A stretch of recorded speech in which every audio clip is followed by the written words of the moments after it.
My name's Billy Heaney, I'm based in Stroud, I'm a zoologist and wildlife presenter, and I've been obsessed with whales and dolphins since I was 2 years old.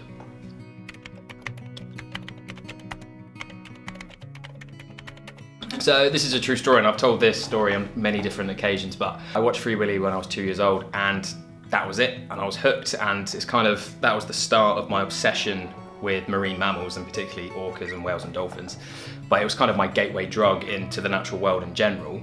And now pushing 30, captivity champion, it all started watching Free Willy when he jumped the wall and swam off. So it's kind of fits quite well that that's how my journey into the natural world started. So this is something I'm really excited about, and we're sort of slowly developing it. We're writing scripts, we've got the angle. So this year marks 30 years since the last one closed. That was in Yorkshire.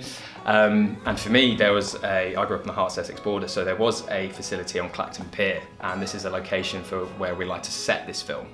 For me, it's got a journey.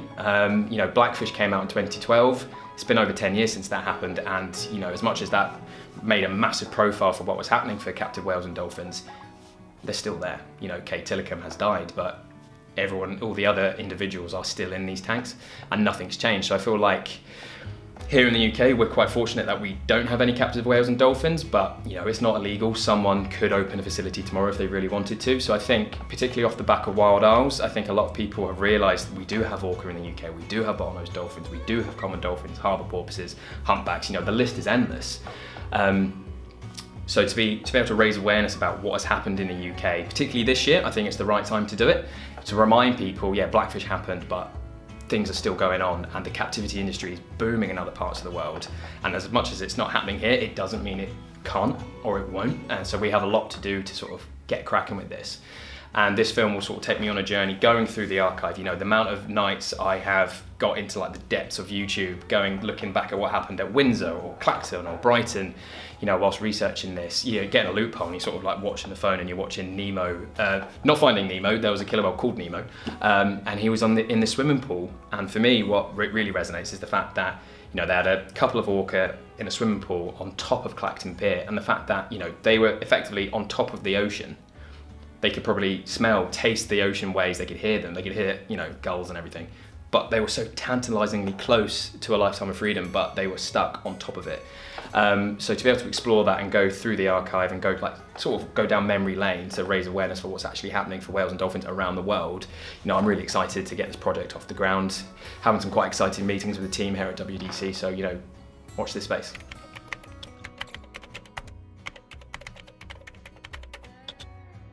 This is a big achievement for me. I'm dead chuffed to be, teaming up with Whale and Dolphin Conservation on this. Getting whales and dolphins out of tanks has been something I've been obsessed with since I was a kid, but the turning point for me was when I was 14, and admittedly it was whilst in a swim with dolphins in captivity. I was in Portugal. We were on holiday with another family as kids, and we went, and I think everyone was quite surprised that I was reluctant to go, being the whale and dolphin sort of kid.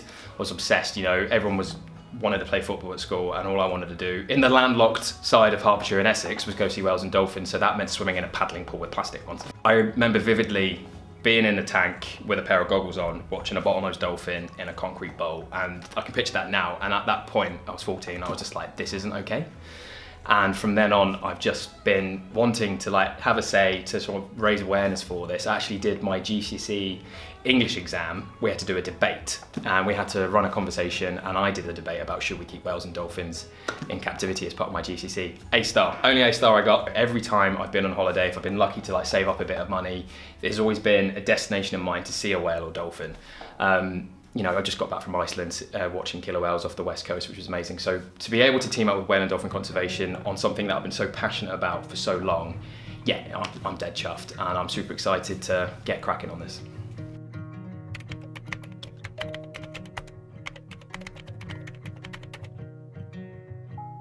Don't.